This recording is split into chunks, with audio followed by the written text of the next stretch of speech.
Bonjour. L'étude de la vie des saints est aussi intéressante dans le sens où, lorsqu'on regarde les récits primitifs, on voit la mentalité qui était en vigueur à l'époque où ces vies ont été écrites. Par exemple, au niveau des 3 premiers siècles de l'Église, lorsqu'il y avait le temps des martyrs, on constate, les vies de saints qui ont été écrites après l'édit de Milan, elles insistent énormément sur l'héroïsme, les exploits. Le fait que, par exemple, des petites jeunes filles affrontent des tigres dans un cirque, elles regardent le tigre en face avant de périr. Ou alors des moines dans le désert qui pratiquent des jeûnes extraordinaires, au point que personne ne peut les suivre. On met en avant, par exemple, Saint Siméon le Stylite. C'est l'époque, en réalité, où le christianisme est teinté de ce qu'on appelle le stoïcisme. Donc, l'exploit est mis en avant. L'époque que je voudrais raconter aujourd'hui et la vie du saint que je voudrais raconter, elle regarde plutôt le fait que, dès l'enfance, incroyablement, la sainteté était là. Ce qui n'est pas toujours faux. Parfois, il arrive que Dieu appelle quelqu'un dès avant sa naissance à une mission qu'il fera plus tard. Mais ça, ce sont des vocations particulières. Cependant, on insistait énormément, ce qui avait possibilité de décourager les gens qui se disaient « Moi, je n'ai pas eu ce genre de prophétie, c'est donc que je ne serai jamais saint. »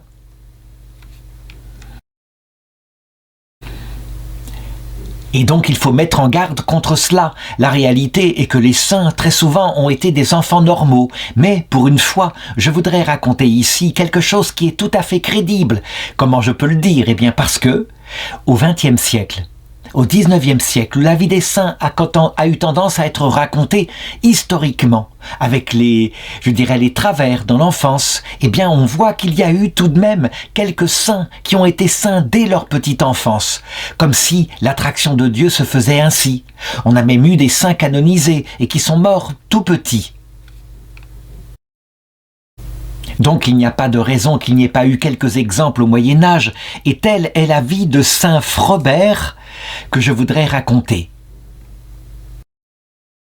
Nous sommes en plein dans ce début du Moyen-Âge, celui qu'habituellement on appelle le Moyen-Âge de ténèbres. En effet, les tribus germaniques avaient détruit l'Empire romain quelques siècles auparavant. Il naît en 603, près de Troyes.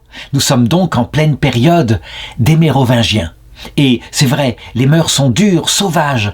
La loi, l'état de droit qui avait été institué par l'Empire romain en Gaule a disparu au profit de la loi du plus fort. Et les princes mérovingiens se font souvent la guerre pour essayer de se réemparer à coups de francisques du royaume de leur père, qui avait été beaucoup plus grand, et de le prendre au profit de leurs frères ou de leurs sœurs. C'est une époque, donc, où les passions humaines sont fort développées, avec la soif de la gloire, du pouvoir sur la terre, et les femmes, souvent, sont réduites à un état second. Cependant, là encore, on ne peut pas réduire cette époque à celle-là. Il y a d'autres choses, comme par exemple cette aspiration au sacré. Parce que l'homme, il est composé d'un corps qui, lui, tend vers le bas, avec des passions noires qui s'exaltent parfois. Mais il y a aussi l'âme qui, elle, cherche le haut, la sainteté, le sacré. Et donc, c'est un combat en nous, entre deux parties de notre être. Toujours est-il que donc, il naît dans une famille de plébéiens, donc de gens relativement modernes, du côté de Troyes. Son prénom est Frobert, mais on dit aussi Frodebert, et là on le voit bien. C'est un prénom d'origine germanique, il n'a rien de latin, et donc probablement avait-il une ascendance parmi les Francs. Or, voici que ce petit enfant va révéler, dès sa précocité, une espèce d'aspiration à quelque chose qui le dépasse, au sacré. Mais non seulement ça, il présente aussi des qualités spirituelles qui se révèlent très tôt, au point que, à un moment donné, alors que je l'ai dit, il est d'une origine modeste, il est remarqué par l'évêque du lieu qui s'appelle Ranier-Gésil. À cette époque-là, l'école n'existe pas, mais il existe tout de même des centres où la culture est conservée, qui sont principalement de 2 sortes. D'abord aux côtés des évêques. Les évêques qui souvent sont des gens de la haute noblesse, descendants des familles qui dominent le pays à l'époque, dont des familles franques. Et donc, quelquefois, ils n'ont pas plus de vocation que cela. Ils prennent le poste d'évêque parce qu'il y a aussi de bons bénéfices à la clé. Mais parfois, étonnamment, certains évêques sont des gens cultivés, qui cultivent une école cathédrale où ils permettent à des enfants de recevoir une formation. Et puis, en second lieu, il y a les monastères. Là, c'est quelque chose de beaucoup plus fort. Les monastères, on y rentre et, en général, comme on fait vœu de pauvreté, de chasteté, d'obéissance, ce sont souvent des monastères avec la règle de Saint Colomban, une règle très sévère venant d'Irlande, et puis la règle de Saint Benoît qui commence à arriver. Mais là, véritablement, il y a davantage la vocation. La qualité spirituelle est plus grande, justement, parce qu'on n'entre jamais dans le clergé régulier pour y faire carrière. L'évêque donc, Ranier Gézil, l'évêque de Troyes, récupère cet enfant, le met dans l'école cathédrale et observe son comportement. Et il constate que oui, c'est un enfant très sage, avec une vive intelligence. Il apprend à lire rapidement, et à cette époque-là, ce n'est pas tellement la langue maternelle, on apprend le latin. On apprend dans les textes de l'Écriture, qui ont été traduits en particulier par Saint Jérôme, en latin. Eh bien, c'est là qu'il apprend à lire, et aussi probablement à travers des récits, des vies de saints qui sont parvenus jusqu'en Occident et qui viennent de l'Orient, des moines dans le désert par exemple. Il s'avère que la maman de Frobert est une femme qui souffre d'un terrible mal, elle en pleure, elle a pour cela de grandes dépressions, elle est aveugle.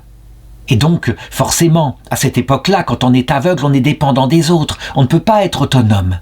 Et donc, son petit garçon qu'elle prend parfois dans ses bras lorsqu'il revient de l'école, eh bien, elle a un jour l'intuition de lui demander, parce qu'il est très pieux, de tracer une croix sur ses yeux, comme cela. Je dirais, c'est comme une intuition qu'elle a eue. Et incroyablement, aussitôt après, elle retrouve la vue. Elle en parle partout dans la ville de Troyes, et le bruit de ce miracle arrive jusqu'à l'évêque, qui donc se met à regarder encore plus cet enfant en se disant « Qui est-il ? Quel est cet appel de Dieu qui règne en lui ? Qu'il ait fait ce geste-là et que le Seigneur ait fait un miracle par ses mains, il faut que je fasse attention à lui. » Et là, je voudrais m'arrêter un instant. Un enfant ainsi, qui est admiré par un peuple assez superstitieux, mais qui est considéré comme étant peut-être un prêtre de Dieu, ça veut dire capable d'obtenir de Dieu des grâces. Un enfant qui est vénéré comme un demi-dieu, eh bien, le risque de la vanité est important. Qu'on se souvienne, par exemple, ces petits enfants qui ont eu l'apparition de la Salette. Je parle de Mélanie Calva et de Maximin Giraud. Eh bien, on n'y fit pas assez attention. On les laissa être admirés par des gens qui voulaient faire bénir leur chapelet par eux alors qu'ils n'étaient que des enfants. Et bien par la suite, ils développèrent de la vanité, si bien que, ayant pris l'expérience, l'Église fit beaucoup plus attention lorsque Bernadette à Lourdes eut sa propre apparition. Et donc, très vite, ils la dirigèrent vers un monastère pour que la mère abbesse, du côté de Nevers, la garde en solitude, qu'elle ne soit pas visitée. La mère abbesse la fit raconter une seule fois pour les religieuses l'apparition de Lourdes, et puis ce fut tout.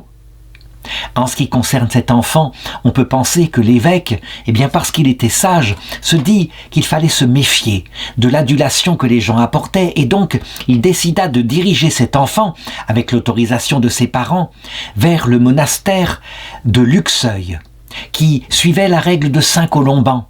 Une règle dont j'ai parlé rapidement au début de cette vidéo, une règle très sévère, avec beaucoup d'ascèse et des punitions corporelles, mais tout de même une règle monastique où on cherchait Dieu et où il y avait des livres qui avaient été conservés.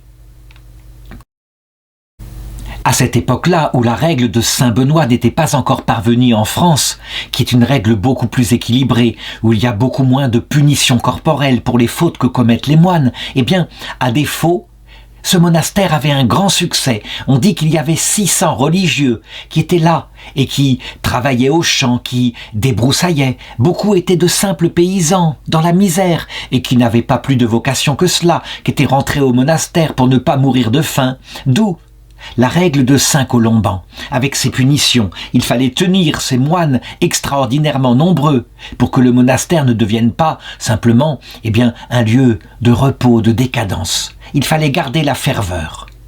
En tout cas, c'est là que l'évêque plaça cet enfant, et le père abbé du monastère s'appelait à cette époque Saint Valbert. C'était donc un homme de Dieu. Et il s'efforça avec cet enfant et bien d'autres qui lui avaient été confiés de lui donner la meilleure culture qu'il y avait à l'époque. Donc, non seulement apprendre à lire, la grammaire comme on disait, mais aussi la rhétorique, apprendre à se servir des mots. Et puis, apprendre la philosophie, la théologie. Développer d'abord la piété. Il imposait à ses enfants une dure règle, il fallait qu'ils suivent, ils portaient tous un petit habit monastique, mais ils n'étaient pas moines, ils auraient pu quitter le monastère à un moment donné, disons qu'ils étaient à l'école. Eh bien, l'évêque Ragne-Gésil le conduisit lui-même, et là, au monastère, très vite, on s'aperçut qu'effectivement, cet enfant était de noble élite. Il était d'abord profondément humble, malgré l'admiration qui avait régné sur lui dans la ville de Troyes. Et puis, on le voyait, il voulait suivre la règle des moines. Alors qu'il n'était enfant, il s'imposait une grande mortification. Quelquefois, on lui faisait faire des tâches, Eh bien, à la différence de ses camarades qui parfois râlaient, qui parfois préféraient aller jouer, lui, on le voyait obéir avec une grande mortification. Mais ce qu'admira le plus Saint Valbert, eh bien, ce fut sa grande candeur, sa simplicité enfantine. Il aimait Dieu, il aimait la Sainte Vierge, et dès qu'il le pouvait, il se retirait silencieusement pour prier. Là encore, je voudrais insister, c'est crédible. C'est crédible même si c'est exceptionnel, parce que la suite de l'histoire est tout à fait cohérente. Quand il y a comme cela un enfant particulièrement sage, on le voit d'ailleurs même maintenant dans les écoles, un enfant qui travaille, qui obéit à la maîtresse, eh bien, aussitôt, il s'attire les jalousies. Et le nom de Fayot, c'est celui qu'on utilisait quand j'étais petit. Mais maintenant, on dira, eh bien, un travailleur, quelqu'un qui, je dirais, qui se donne aux études, donc quelqu'un qui n'est pas intéressant. Donc, lorsque l'évêque de Troyes voulut rapatrier l'enfant, qui était devenu maintenant adolescent, dans sa ville, afin sans doute de l'intégrer dans son clergé, de l'ordonner prêtre, eh bien, il y eut très vite des dénonciations. En effet, la réputation c'était qu'il continuait à vivre selon la règle du monastère de Luxeuil et donc à pratiquer de terribles jeûnes. Il faut savoir que la règle de Saint Colomban, probablement, elle a une origine très ancienne, des anciens druides irlandais, c'est presque certain, étaient allés voyager dans tout l'Empire romain, étaient allés découvrir la vie monastique, avait été inventée en Égypte, une Égypte à peine évangélisée, et là-bas, l'avait ramenée en Irlande, avec ce qui était le fait, au début de la vie monastique, une place énorme donnée à l'ascèse, donc aux efforts corporels, aux pénitences, pour que jamais l'âme ne s'endorme. Et donc, les premiers monastères qui avaient été fondés en Irlande avaient ce genre de spiritualité. Du coup, Saint Colomban, qui était lui-même un moine irlandais, avait rapatrié ça du côté du continent, en Gaule. Eh bien, en ce qui concernait Frobert, il avait gardé cette habitude et donc, dès qu'arrivait le vendredi, ou alors le carême, il pratiquait des jeûnes terribles, ne se nourrissant que de pain et d'eau. Donc les dénonciations arrivèrent auprès de l'évêque, qui lui, eh bien, entendit ça d'une oreille, mais, je dirais, en restant prudent, en se disant « ça peut arriver, il pourrait très bien mentir, mais... » En même temps, je ne les crois pas du tout. Il me paraît vraiment être quelqu'un qui se donne à Dieu. Tout de même, parce qu'il était prudent, il l'avait montré, en retirant l'enfant de la ville de Troyes. Eh bien, il voulut, maintenant qu'il était adolescent, vérifier par lui-même s'il y avait mensonge. Il connaissait manifestement la nature humaine, et donc il arrivait qu'il surgisse comme cela, brutalement, dans la petite cellule où il continuait de travailler, pour voir, pendant le carême en particulier, s'il avait caché de la nourriture. Il observait tout, et il constatait que non, c'était tout à fait sincère. D'ailleurs, à un moment donné, cet évêque qui était très pieux et qui avait une grande piété pour une petite sainte qui avait vécu dans la région, Sainte Savine, une petite vierge qui était vraiment très délicate, qui s'était convertie à partir du paganisme au début du IVe siècle et qui avait cherché, en allant en Gaule alors qu'elle venait de Rome, à retrouver son frère lui-même devenu apôtre, son frère qui lui manquait énormément. Elle était devenue chrétienne et la pureté de son âme avait fait que quand elle avait appris que son frère avait été cruellement martyrisé alors qu'il évangélisait, eh bien, elle en était morte de chagrin. Et donc, dans la ville de Troie, elle était vénérée comme quelqu'un particulièrement saint, une vierge fidèle, une petite vierge pure comme cela, qui était morte non martyrisée elle-même, mais de chagrin. Et donc, lorsque l'évêque voulut faire construire à partir de ses propres deniers une église en l'honneur de Sainte Savine dans la ville de Troie, et que, Frobert, en ce qui le concernait, demanda la possibilité d'avoir une cellule tout contre l'église, d'y être enfermé avec une petite fenêtre pour voir la célébration de la messe et y participer, et être ainsi complètement concentré dans ses études et dans sa vie de prière. Là, dans cette cellule, il le fit surveiller et il constata qu'effectivement, il pratiquait vraiment la piété et que les mots qui étaient parvenus à l'évêque étaient des mots de jalousie. De fait, dans la ville de Troie, il n'avait pas été oublié et l'enfant devenu adolescent, les gens disaient et se répandaient entre eux, qu'il était resté saint, que des miracles tombaient de ses mains et donc on vit la population qui vint auprès de la petite cellule où il s'était enfermé, pour obtenir des grâces, des faveurs. Et lui, manifestement, et ça c'est assez incroyable, ne se laissa pas du tout prendre par le risque dans lequel nous serions tous tombés, la vanité. En se disant, Dieu a fait dans mon enfance un miracle par mes mains, les gens viennent maintenant demander un miracle, et donc c'est que je suis quelqu'un devant Dieu. Loin d'agir comme cela, il savait que les miracles ne venaient pas du tout de lui, qu'on lui donnait trop d'honneur, il connaissait son âme, manifestement. Peut-être avait-il vécu des épreuves intérieures qui lui avaient rappelé, de par l'éducation de Dieu, à quel point il fallait qu'il reste modeste. Toujours est-il que, il bénissait de l'huile et il la donnait à ses serviteurs, c'est tout. Et il disait, cette huile, c'est la bénédiction de Dieu qui vous guérira avec elle. Et il y avait des miracles, des possédés qui venaient, qui étaient délivrés des démons. Les possédés, parmi eux, certains étaient possédés par le démon, mais d'autres souffraient de maladies mentales. Peu importe. Les miracles se produisaient autour de lui. L'évêque de Troie, donc, content de lui, content de sa sainteté, mais le voyant, évidemment, qui se tournait de plus en plus vers l'intériorité, alors qu'il aurait probablement voulu l'intégrer dans son clergé, en faire un missionnaire, un prédicateur, l'évêque de Troie reçut un jour sa visite. Il lui demandait de pouvoir se retirer loin de la clôture qu'il avait près de l'église. Parce que les gens venaient trop fréquemment et ne le laissaient pas se concentrer dans la prière. Il demandait la permission de pouvoir se retirer dans une forêt, dans un ermitage, pour prier Dieu plus à son aise et pour pouvoir pratiquer la vie monastique telle qu'il l'avait apprise dans son enfance dans le monastère de Luxeuil.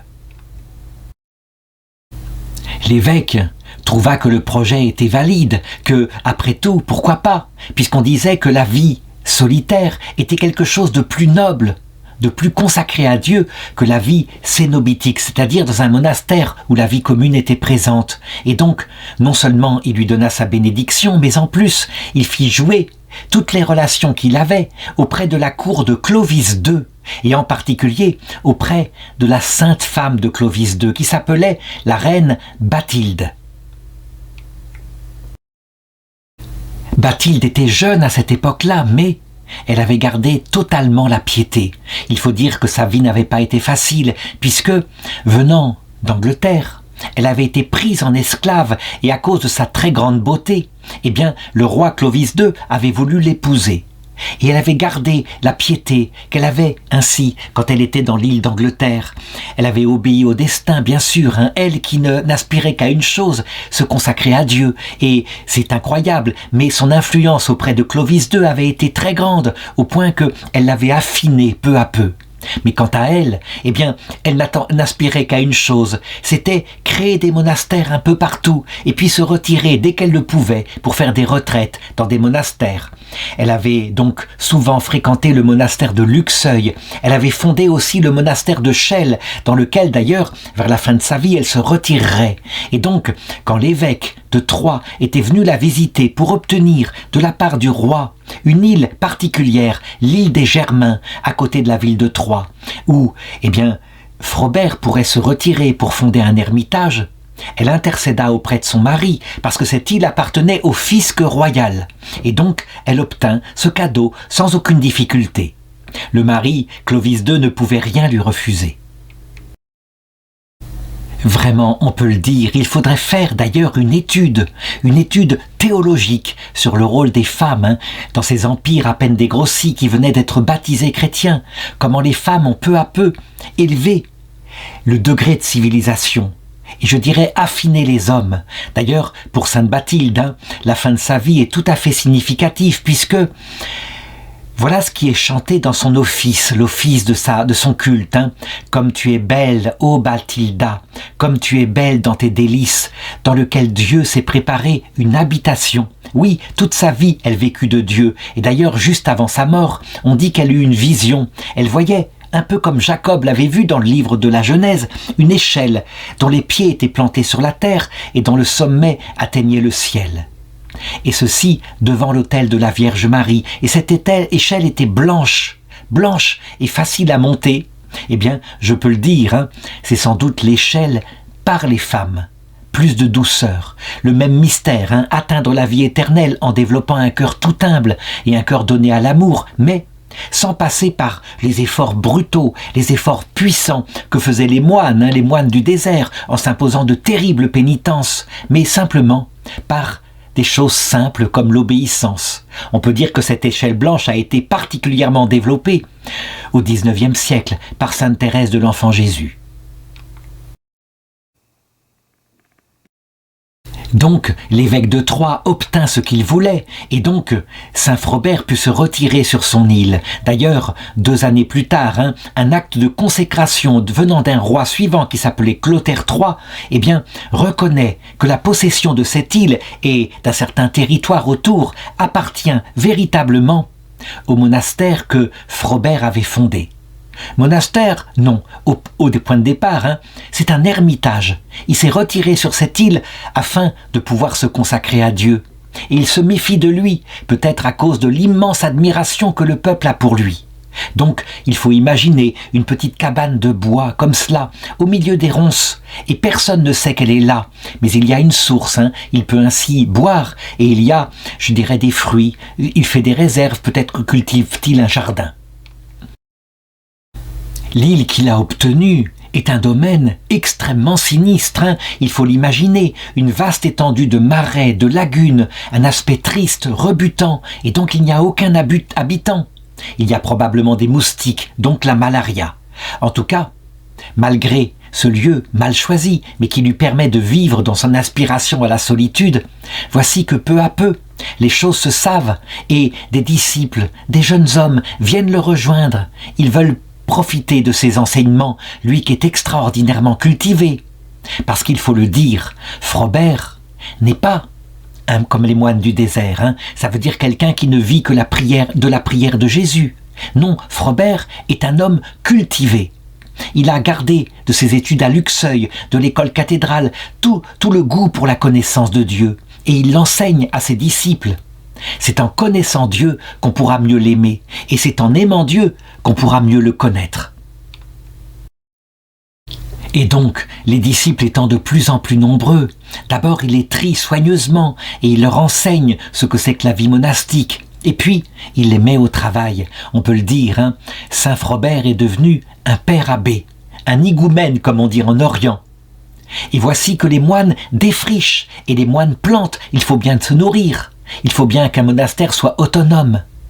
On le voit, la règle de Saint Colomban, qui sera bientôt remplacée par la règle de Saint Benoît, eh bien, ça explique pourquoi Saint Benoît, qui a fondé cette règle beaucoup plus équilibrée, beaucoup plus douce, du côté de l'Italie, avec son premier monastère, qui s'appelle le monastère du Mont Cassin. Eh bien, comment Saint Benoît est le patron de l'Europe? S'il n'y avait pas eu les moines ainsi pour créer des centres, de l'agriculture, des champs et du coup des maisons qui s'installaient aux alentours, ne serait-ce que pour pouvoir profiter un peu du paysage qui avait été défriché après les grandes guerres, la chute de l'Empire romain, eh bien jamais l'Europe ne se serait construite. En tout cas, on le voit, les moines se mettent au travail et Saint Frobert est là pour les stimuler, pour organiser les choses. Et peu à peu, eh bien, cette terre aride se transforme en un véritable paradis. Et il faut aussi construire les bâtiments.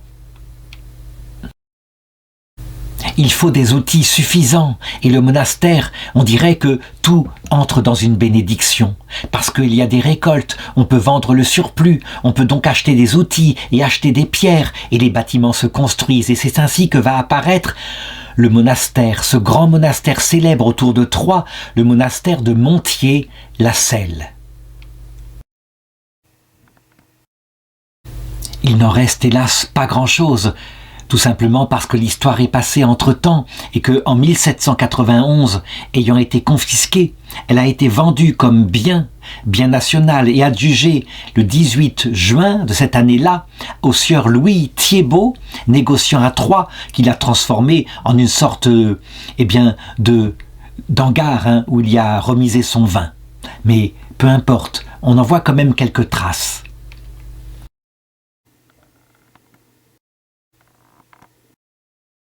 Sous l'impulsion du père abbé, la vie monastique se développe et garde une grande ferveur, malgré l'enrichissement considérable. Eh bien, en tout cas, à son époque, la vie monastique est là, réellement un modèle pour toute la région. Et Saint Frobert, qui lui-même avait été accueilli comme enfant à Luxeuil pour y apprendre la culture, accueille le maximum d'enfants qu'il peut. Il crée une école monastique.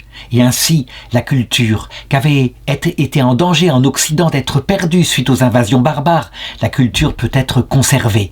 D'ailleurs, il n'y a qu'à regarder la liste énorme des gens qui sortiront de ce monastère de Montier-la-Selle et qui ensuite seront célèbres dans l'Église. Une série d'évêques, je devrais nommer Saint Aldebert, Saint Ardouin, etc.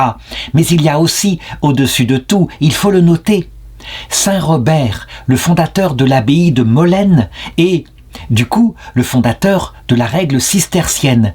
Qu'est-ce que ça indique? Eh bien, qu'à cette époque-là, au 7e siècle, le monastère de Montier-la-Selle avait fini par adopter la règle de Saint Benoît. Et donc les moines étaient en noir et ce n'est qu'avec le temps que peu à peu, à cause de la réussite brillante de cette règle et de l'enrichissement, il y eut une certaine décadence. Les monastères, c'est comme cela. En fonction du père abbé, on peut y avoir un cycle de ferveur suivi d'un cycle de décadence. Et ensuite, du coup, se lèvent des hommes qui veulent sortir de la décadence et fonder quelque chose de nouveau en suivant la règle. Les frères cisterciens fondés par Saint Robert de Molène et en particulier avec l'aide de Saint Bernard de Clairvaux, ne sont rien d'autre qu'une réforme des bénédictins.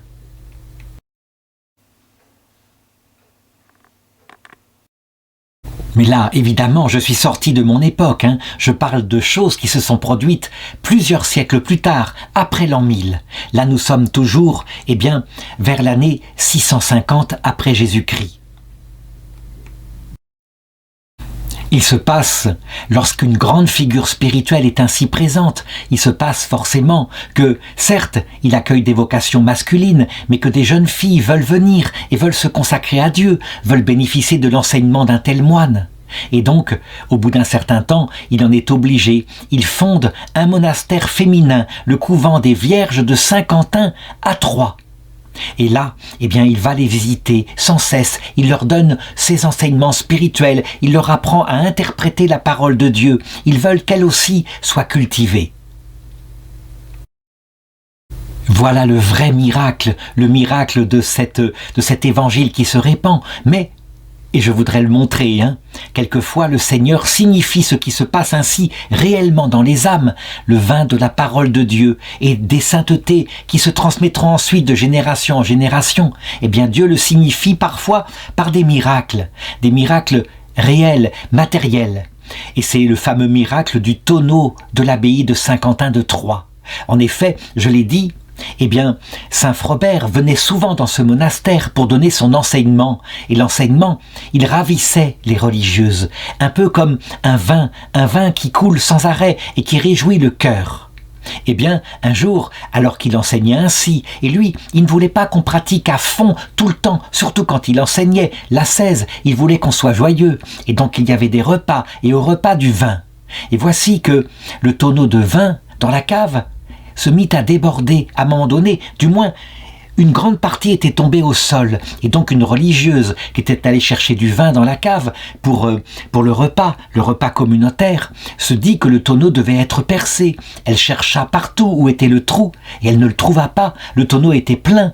En réalité, il s'était produit, sans doute grâce à la prière de saint Frobert, le miracle de la multiplication du vin.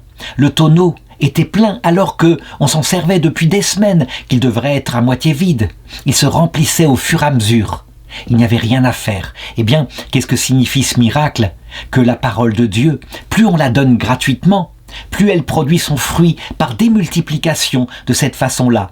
Et j'espère bien que ces vies de saints, eh bien un jour, elles produiront ce même miracle spirituel dans les âmes. Je me rappelle la parole de celui qui a été mon maître en théologie et qui me disait « J'ai reçu gratuitement, je donne gratuitement ». Eh bien, c'est la même chose, j'ai reçu gratuitement de lui, je donne gratuitement pour que ça porte des fruits. C'est ça le miracle que fit saint Frobert. Et Frobert, quant à lui, resta aussi fidèle au saint évêque qui l'avait aidé dans sa jeunesse, qui l'avait fait sortir de la maison de sa mère pour lui donner les meilleures études. Et donc, parce que ce saint évêque avait une grande dévotion à sainte Savine, eh bien, il demanda et il obtint des reliques auprès du nouvel évêque, des reliques de sainte Savine, de manière à les installer dans son monastère de Montier-la-Selle et que le culte de cette petite jeune fille soit ainsi préservé.